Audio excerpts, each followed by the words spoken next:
Thank you for joining us, Joel. We're very happy that you are here today.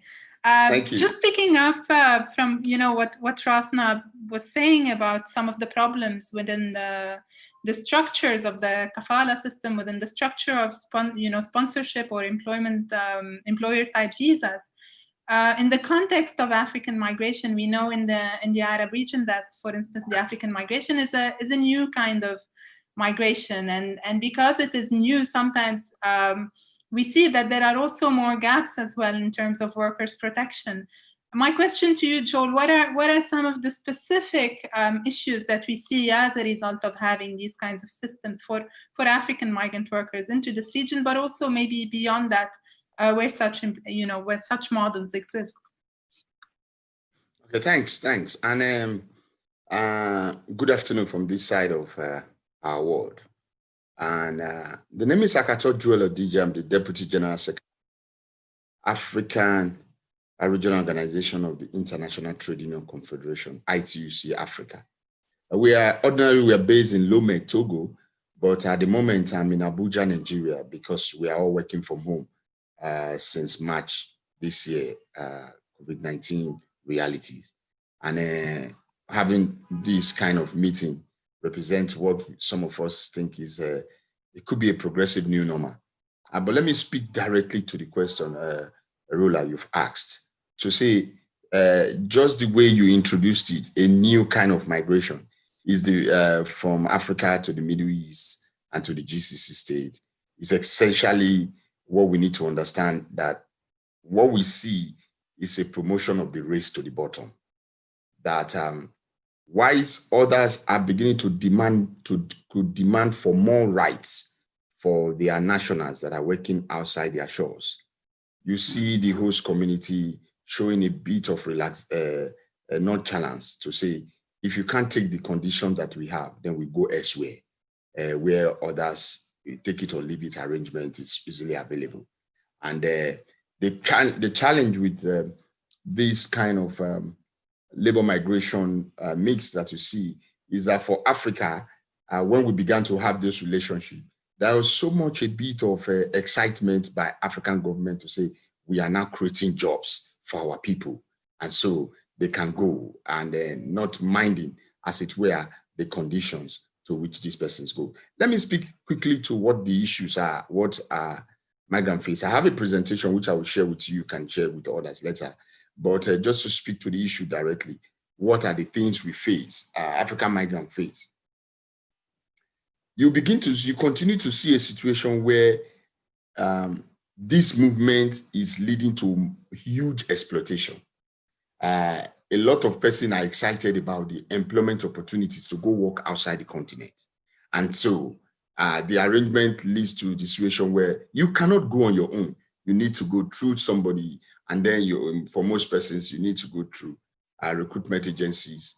We are beginning to experience bad, terrible fair recruitment practices on our continent. People moving. In other words, the crisis with the visa-tied employment relationship starts directly from home. Before these persons leave, they begin to experience exploitation from home itself, and then you find out that though in some cases it's beginning to improve, in some cases, I mean few cases. I will use example of Kenya, example of Uganda. After repeated knocks, you are beginning to see small increase improvements in regulating recruitment practices at home, and then the crisis of not preparing these migrants for what they are going to expect when they leave, when they get to their new societies. That is beginning to improve. But you see that the abuse we see, of course, outside the exploitation, and the exploitation I'm talking about, where these migrants are forced to pay, they are charged.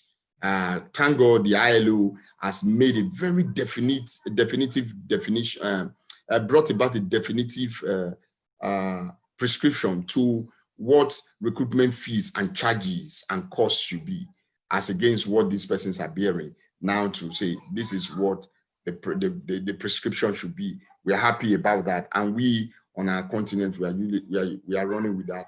But to say more, that when these people get there, you see the future that have come to define, or one of the futures, or one of the issues that have come to define the 2020 American election. Racism. You begin to see it. Racism huge that our people suffer. Discrimination that is huge that they suffer.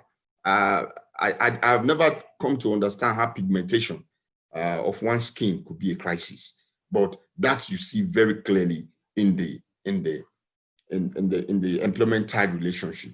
And then, of course, that these persons are forced to, or beyond recruiting from societies that cultures and religions are compatible. For those that are coming from such from the cultures and religion that are outside what is dominant in the Middle East, particularly in the GCC, you see that some of them are then forced to also subscribe to some sense of the dominant religious practices at home where they are working. And we have been able to also see the problem of multiple employers. One person is engaged, is tied to one family, but you see the family using that one woman or for aunties, go to this person's house, go and clean the house, particularly for a domestic worker. Go to this person's house, go and do multiple work, one pay, no different arrangement. And then, of course, one of the things that gets us now worried with tied relationship is that you have abusive employer. In terms of those ones that abuse employees in sexual abuse. These persons cannot run away. Physical abuse, these persons cannot go away. And so on the basis of that, we have recorded deaths. That was in 2017, there was a case of a Uganda whose throat was slashed by his employer, killed. These are the forms of the kinds of abuses, and there are more. And then the question of the wage, the negotiation, the ability to negotiate. I'm happy the special rapporteur talks about the freedom of association. That is one thing as trade unions that is key to our heart. The absence of the right to belong to union, to be given that space to belong to union and to practice freely.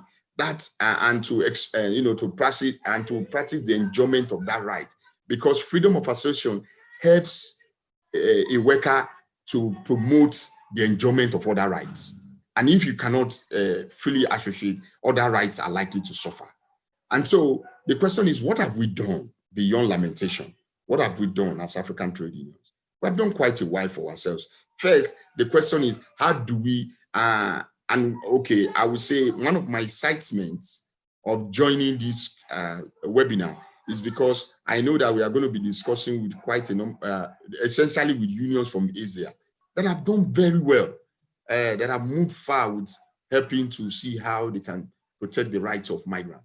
And so how do we learn more from ourselves? So it's one of the interests why we joining this webinar. We have, as African trade unions, we have our network on the continent that cuts across the continent, where we have focal persons dealing with migration work with their national government. Because the government, our argument is that this regime practice, because kafala is not going away on our continent as at the moment, but the good thing is that we are using this network to challenge the dominance of kafala on the continent. We have relationship with regional trade unions across Middle East, Southeast Asia, the Asian Pacific as itself as a whole, Latin America, and then we are bringing Europe, the Europeans in to say even 5 other regional trade union organizations. We are coming together to work on how we can improve the right of migrants, especially with respect to all these issues, with visa tied as one. And on the question of visa tied situation, we have not been able to get out of that using the MOU that we have developed with these organizations.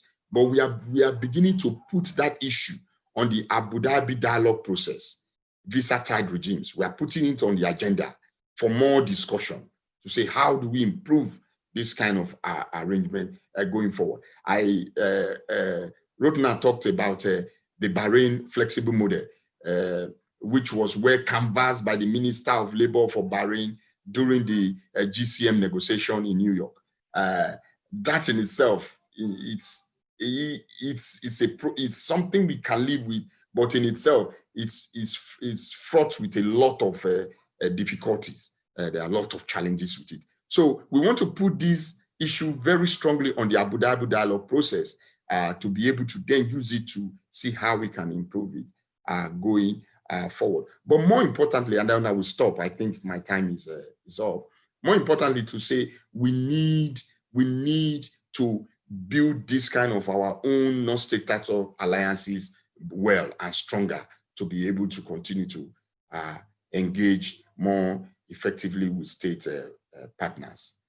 Comrades, I thank you for your audience. I'll stop briefly. If questions come, that might be an opportunity for me to take more bites. Thank you, comrades. Thank you, Joel, and a lot to pick up on from what you've mentioned. And I think maybe a very essential point is that a lot of it also, when we talk about protection and ensuring the well-being of migrant workers, it also starts at home in terms of a lot of people that don't know what they are going into. They don't know that they're going to places where they cannot quit, to places where they cannot change employers and all of that. So how do we start from there? Another thing I pick up on strongly from what you said is that we really need to put this on the agenda of regional processes, to have this a more ambitious dialogue, as opposed to, the kind of what you've described very well in terms of what you talk about in terms of the race to the bottom that we currently have between governments. So how can governments come together, trade unions, but also civil society? Thank you, Joel. Very, very important points to take away as we progress in our discussion.